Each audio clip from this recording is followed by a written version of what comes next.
Public TV news బులెటిన్ల ముందుగా headlines. ప్రధానమంత్రి శ్రీ నరేంద్ర మోడీ చేతుల మీదుగా అమృత్ భారత్ స్టేషన్ల ప్రారంభం.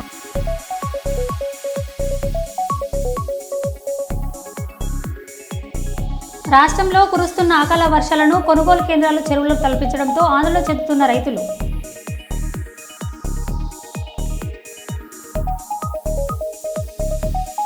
మద్యం మత్తులో వీరంగం సృష్టించిన పాత గుంటూరు కానిస్టేబుల్.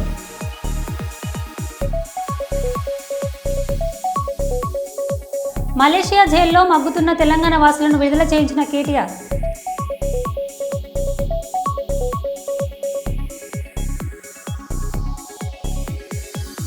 ప్రధానమంత్రి శ్రీ నరేంద్ర మోడీ చేతుల మీదుగా అమృత్ భారత్ స్టేషన్ల ప్రారంభం. పాల్గొన్న కోమటిరెడ్డి.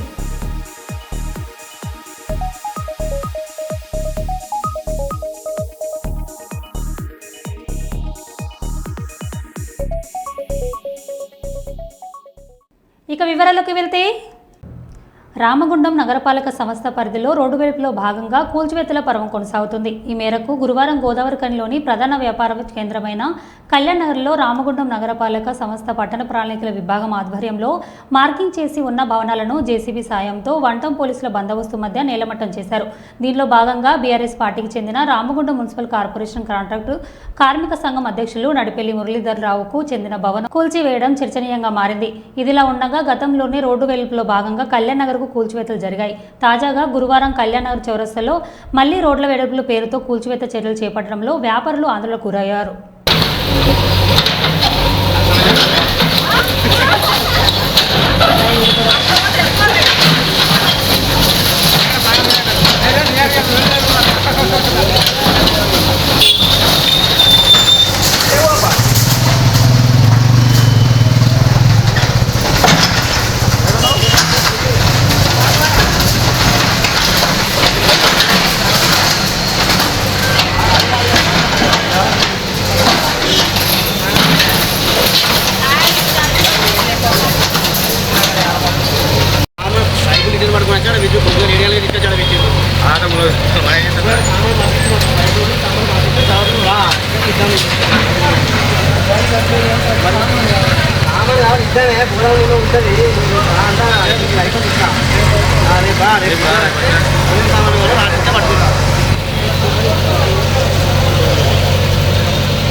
ఒక్కనే అని కొట్టి దొరక అని దొంగ అంటే వాడు బాధోడాడు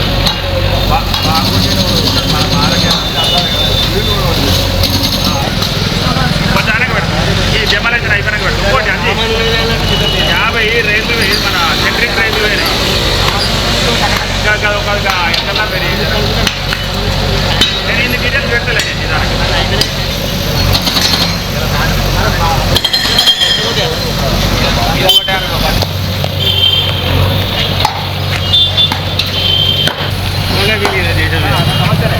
ఆయన కార్యం చెప్తే చెప్పాలి.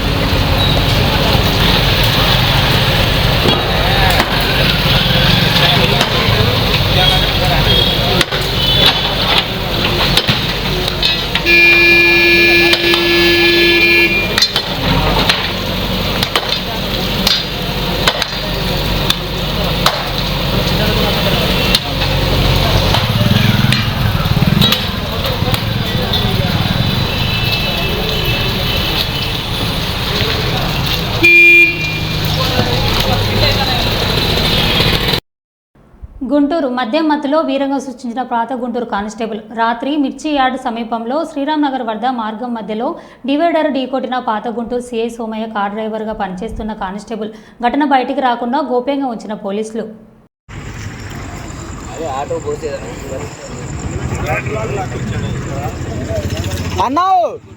ఎదురు ఇంకో రాయింది బండికి రాయి లేకపోతే ఆడ ఉంటాడు పోయి రాయి లేకపోతే వెళ్ళిపోయాడు కారులోకి. ఆ రాయి ఉంది కాబట్టి ఇప్పుడు మనోడు ఉన్నాడు.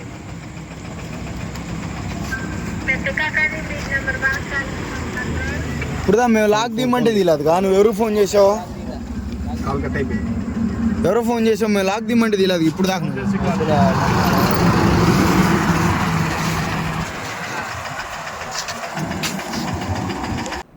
బీఆర్ఎస్ వర్కింగ్ ప్రెసిడెంట్ కేటీఆర్ సహకారంతో స్వదేశానికి చేరుకున్న ఖానాపురం నియోజకవర్గానికి చెందిన పలువురు మలేషియా జైల్లో ఉన్న కడెం మండలంలోని లింగాపూర్కు చెందిన నరేష్, భాస్కర్, శంకర్, రాజేశ్వర్, శ్రీనివాస్, దుస్తారాబాద్ మండలంలోని ముల్యాలకు చెందిన రవీందర్లు నియోజకవర్గం బీఆర్ఎస్ ఇన్ఛార్జ్ బూక్య జెర్సన్ నాయక్ చొరవతో మలేషియా దేశ అధికారులతో మాట్లాడి స్వదేశానికి రప్పించిన కేటీఆర్ ఇటీవల మలేషియాకు వెళ్లి జైల్లో ఉన్న ఖానాపూర్ వాసులను విడుదల చేయాలని విజ్ఞప్తి చేసిన జెర్సన్ కేటీఆర్ను నందినగర్ నివాసంలో కలిసి మీరు లేకుంటే మా జీవితం లేదు అంటూ కంటతడి పెట్టి భావోద్వేగానికి గురైన బాధితులు, వారి కుటుంబ సభ్యులు. మాకు అన్ని విధాలుగా అండగా ఉన్న కేటీఆర్కు జీవితాంతం రుణపడి ఉంటామన్న బాధితులు, వారి కుటుంబ సభ్యులు.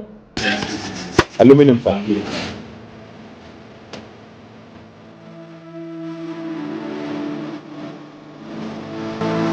ఎంత వచ్చేది? జీతం ఎంత వచ్చేది?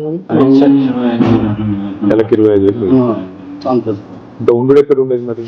12 ఫ్యాక్టరీలు 12 గంటలు డ్యూటీ సార్.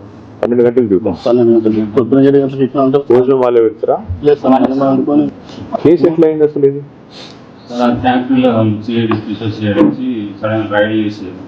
ఫ్యాక్టరీ మీరు పని చేసే ఫ్యాక్టరీ.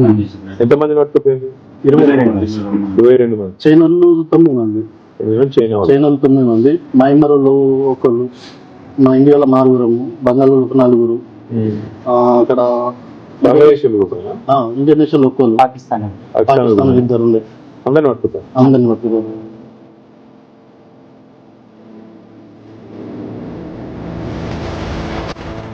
లేకపోతే మా జీవితం అసలు వెళ్ళకపోతుంది.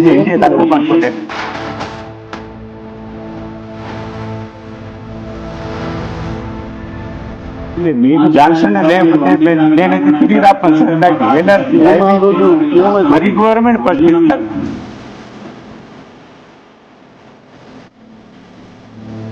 జాన్సన్ అన్న వచ్చిన రోజే మాకు బాధం వచ్చింది. వచ్చింది మేము బయటకి వెళ్తాం, ఇంటికి పోతామని నమ్మకం వచ్చింది. అంతవరకు అసలు నమ్మకం లేదు. ఇంటికి ఫోన్ కూడా పనిచేసిన ఇంటికి కేటీఆర్ సార్ నాకు చెప్పిండు, నేను వచ్చినా నేను చేస్తా, మీరు టెన్షన్ తీసుకోకూరి. కేటీఆర్ సార్ చెప్పిండు కాబట్టి నీకు ఖచ్చితంగా తీసుకుపోతా. సార్ చెప్పిండు, నేను వచ్చిన మీద తీసుకుపోతా. మీరేసుకొని మొత్తం మలేషియాకు ట్రిప్పులు కొట్టి ఆడికి వచ్చి పోలీసులను పట్టుకొని, లాయర్లను పట్టుకొని ఎంతో అన్న శాంక్షన్ రాకపోతే సార్ మేము ఇండియాకి తిరిగి రాపోదు. మేము ఇండియాకి తిరిగి రాకపోదు.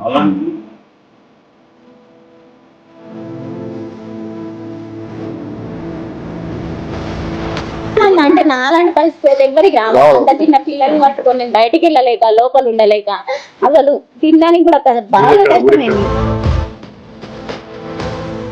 టెన్షన్ పడకు, నీ పిల్లలతోని కొద్దిగా మంచిగా ప్రశాంతంగా గడుపు ఒక వారం. తర్వాత జానన్న నేను హెల్ప్ చేస్తాను. ఓకే.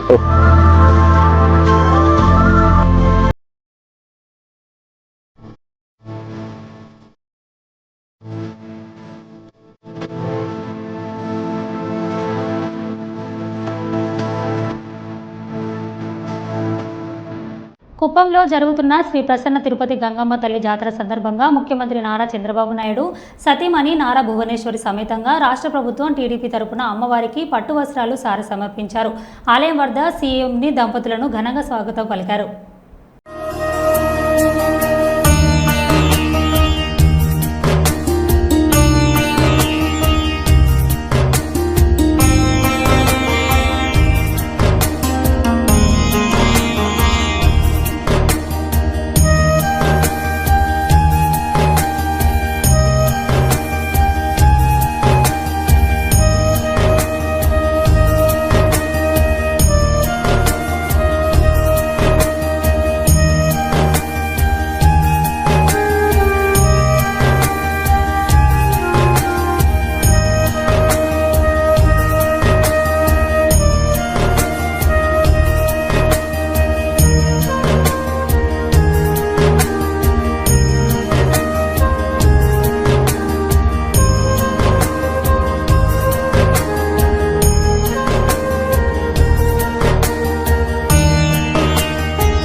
కూకట్పల్లిలో జరిగిన హనుమాన్ శోభయాత్రపై పోలీసులు విచక్షణ రహితంగా లాఠీచార్జ్ చేశారు.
సొంత వారిని చూడగానే కన్నీళ్లు ఆపుకోలేకపోయారు. మలేషియా జైల్లో మగ్గుతున్న తెలంగాణ వాసులను విడుదల చేయించిన కేటీఆర్, సొంత ఖర్చులతో మలేషియా న్యాయ పోరాటం చేసి తెలంగాణ బిడ్డలను విడిపించిన కేసీఆర్.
కష్టకాలంలో పార్టీ మిట్టపాలెం పంచాయతీలో ముందుని నడిపించి గుర్తించి మరలా టీడీపీ గ్రామ కమిటీ ప్రెసిడెంట్గా చంద్రగిరి ఎమ్మెల్యే పునవర్తి నానికి మరియు మండల ప్రెసిడెంట్ సుబ్రహ్మణ్యం నాయుడికి మండల నాయకులుగా ధన్యవాదాలు తెలిపి మిట్టపాలెం పంచాయతీ టీడీపీ గ్రామ కమిటీ ప్రెసిడెంట్ రాజరాయల్ వారి టీం ఘనంగా సత్కరించి భీమవరం రామమూర్తి మిట్టపాలెం పంచాయతీ టీడీపీ గ్రామ కమిటీ ప్రెసిడెంట్గా 3వసారి ఎన్నికైన రాజరాయల్.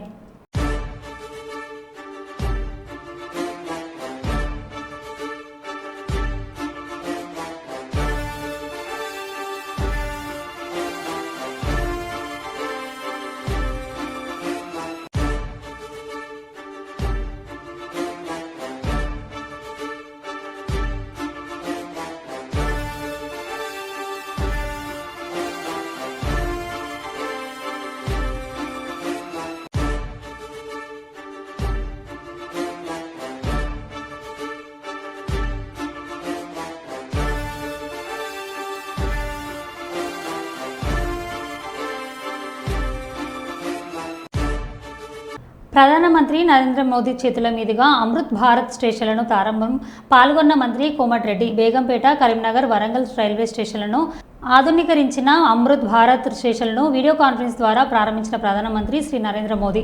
ఈ సందర్భంగా బేగంపేట స్టేషన్లో జరిగిన కార్యక్రమంలో కేంద్ర మంత్రి జి కిషన్ రెడ్డితో కలిసి రోడ్ల భవనాలు మరియు సినిమాటోగ్రఫీ శాఖ మంత్రి శ్రీ కోమటిరెడ్డి వెంకటరెడ్డి పాల్గొన్నారు.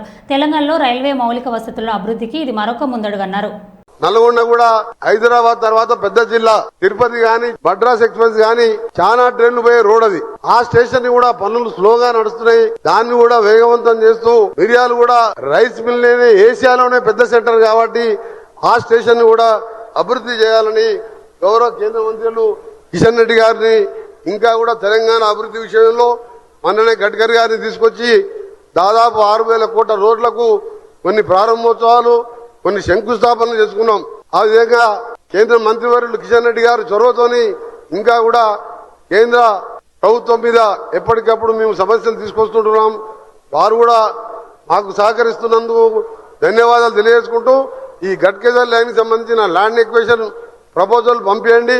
వెంటనే నేను కూడా గౌరవ ముఖ్యమంత్రి గారితో మాట్లాడి ఆ ల్యాండ్ ఎక్వేషన్ కంప్లీట్ చేపిస్తామని 6 నెలల్లోపు ఆ ప్రాజెక్టు పూర్తి చేయాలని రిక్వెస్ట్ చేస్తూ మరొకసారి ఈ 103 స్టేషన్లకు సంబంధించిన ఆ ప్రాంత ప్రజలకు శుభాకాంక్షలు తెలియజేసుకుంటూ ముగిస్తున్నాను. జై హింద్. భారతదేశాన్ని అభివృద్ధి పథకంలో నడిపించేందుకు ప్రధాని మోడీ అధిక ప్రాధాన్యత ఇస్తున్నారని కేంద్ర మంత్రి భూపతి శ్రీనివాస వర్మ అన్నారు. అమృత్ భారత్ స్టేషన్ పథకంలో భాగంగా పునరాభివృద్ధి చెందిన వరంగల్ స్టేషన్లను భారత ప్రధాని నరేంద్ర మోడీ వర్చువల్గా ప్రారంభించగా వరంగల్ స్టేషన్ కార్యక్రమంలో పాల్గొన్న కేంద్ర యూనియన్ మినిస్టర్ భూపతి శ్రీనివాస వర్మ, రాష్ట్ర మంత్రి పొంగులేటి శ్రీనివాసరెడ్డి, డిప్యూటీ చైర్మన్ బండ ప్రకాష్, ఎంపీలు డీకే అరుణ, ఈటల రాజేందర్, కడియం కావ్య, ఎమ్మెల్యేలు నాయని రాజేందర్ రెడ్డి, ప్రకాష్ రెడ్డి, నాగరాజు, యశస్విని రెడ్డి, ఎమ్మెల్సీ బాసవరాజు, సారయ్య, మేయర్ గుండు సుధారాణి, బీజేపీ మాజీ ఎమ్మెల్యేలు, ప్రతినిధులు, కలెక్టర్, కమిషనర్ అధికారులు తదితరులు పాల్గొన్నారు. ఈ సందర్భంగా కేంద్ర రాష్ట్ర మంత్రులు మాట్లాడుతూ జరుగుతున్న అభివృద్ధి కార్యక్రమాలను వివరించారు.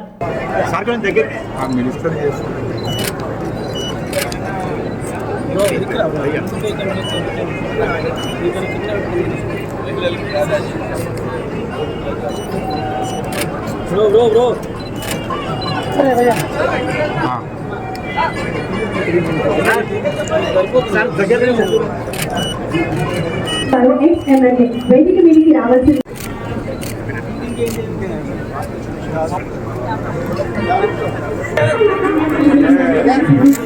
ఇప్పుడు గౌరవ ప్రధానమంత్రి గారు సందర్భంగా తెలియజేస్తున్నాం. నరేంద్ర మోడీ గారు భారత ప్రధానమంత్రిగా బాధ్యతలు స్వీకరించాక దేశంలో అన్ని రంగాల్లో కూడా ప్రపంచంలో ఇతర దేశాల్లో పోటీ పడే విధంగా పెద్ద ఎత్తున వికసిత్ భారత్ లక్ష్యంగా కార్యక్రమాలతో ముందుకు వెళ్తున్నారనేటువంటి విషయాన్ని మనంతా కూడా గ్రహించాలి. అందులో భాగంగా ఈ దేశంలో రైల్వేలు పెద్ద ఎత్తున అభివృద్ధి పరచాలనేటువంటి ఆలోచన,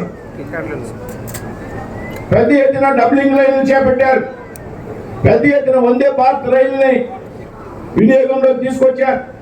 రాబోయేటువంటి రోజుల్లో బుల్లెట్ ట్రైన్స్ ను కూడా ఈ దేశంలో ప్రవేశపెట్టడానికి ఒక కార్యాచరణతో ముందుకు వెళ్తున్నటువంటి సందర్భాన్ని మనంతా కూడా గ్రహించాలి.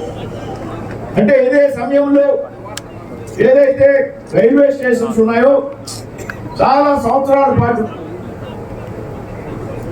అభివృద్ధి చెందని కారణంగా రైల్వే స్టేషన్లో అత్యాధునికమైన సౌకర్యాలతో అంతర్జాతీయ ప్రమాణాలతో సౌకర్యాలు ఏర్పాటు చేయాలనేటువంటి ఆలోచనకు భారత ప్రధానమంత్రి నరేంద్ర మోడీ గారు శ్రీకారం చుట్టడం. అందులో భాగంగా దాదాపు ఈ దేశంలో 1300 రైల్వే స్టేషన్ 1,00,000 కోట్ల రూపాయలతో అభివృద్ధి చేయాలనేటువంటి కార్యక్రమాన్ని భారత ప్రభుత్వం తీసుకోవడం జరిగింది. అందులో భాగంగా తెలంగాణలో 40 రైల్వే అన్ని రాష్ట్రాల్లో కాగా తెలంగాణ రాష్ట్రంలో ఈ 3 స్టేషన్లు వర్చువల్ గా ఓపెనింగ్ చేస్తున్నందుకు తెలంగాణ రాష్ట్ర ప్రభుత్వ పక్షాన మనస్ఫూర్తిగా వారికి అభినందనలు, కృతజ్ఞతలు తెలియజేస్తున్నాను. అదేవిధంగా ఏదైతే ఈనాడు వరంగల్ హైదరాబాద్ ఎలా అభివృద్ధి చెందుతుందో తెలంగాణ రాష్ట్రంలో దేశంలోనే ఒక ప్రధానమైన నగరాలు, దేశంలోనే కాదు ప్రపంచంలోనే ఒక ప్రధానమైన నగరంలో హైదరాబాద్ అభివృద్ధి చెందుతున్నట్లే తెలంగాణ రాష్ట్రంలో వరంగల్ కూడా చాలా ఇంపార్టెంట్ అయిన ప్లేస్. ప్రధానంగా ఈ కాజీపేటకు సంబంధించింది ఇటు సౌత్ కి ఇటు నార్త్ కి జంక్షన్ పాయింట్. దీన్ని ఎట్టి పరిస్థితుల్లో డివిజన్ గా ప్రకటించాల్సిన అవసరం ఎంతైనా ఉంది. ప్రభుత్వం, కేంద్ర ప్రభుత్వం ఆ దిశలో ఆలోచించి తప్పకుండా ఈ కాజీపేటని ఒక డివిజన్ గా ప్రకటించాలని, వీటితో పాటు హైదరాబాద్ కి సంబంధించిన దాంట్లో మెట్రో రైలు గతంలో మొదటి ఫేజ్ లో కొంత భాగాన్ని పూర్తి చేసుకోవడం జరిగింది. ఇప్పుడు 76 కిలోమీటర్లు సెకండ్ ఫేజ్ లో హైదరాబాద్ అభివృద్ధి చెందే మహానగరాల్లో ఒకటి కాబట్టి 76 కిలోమీటర్ల సెకండ్ ఫేజ్ లో ఈనాడు పెట్టడం జరిగింది. సుమారు 24,000 500 కోట్లతో అది కేంద్ర ప్రభుత్వం దగ్గరే ఈ ప్రపోజల్ ఉంది కాబట్టి దాన్ని పాజిటివ్ గా కేంద్ర ప్రభుత్వం ఆమోదించాలని, అదే రకంగా త్రిపులార్ ఏదైతే ఈనాడు మహానగరానికి త్రిపులార్ ఒకటి రీజనల్ రింగ్ రోడ్ ఒకటి ఏర్పాటు చేసుకుంటున్నామో దానికి ప్యారలర్ గా రైల్వే లైన్ కూడా కేంద్ర ప్రభుత్వం శాంక్షన్ చేయాలని, వాటితో పాటు వికారాబాద్ కృష్ణ రైల్వే లైన్ కొత్త లైన్, కల్వకుర్తి మాచర్ల నూతన రైల్వేని, డోర్నకల్లు గద్వాలు ఈ 3 కొత్త లైన్లతో పాటు మహానగరమైన హైదరాబాద్ నగరానికి మెట్రో రైలు, ట్రిపుల్ ఆర్కి మరో బులెటిన్లో మళ్ళీ కలుద్దాం. Stay tune.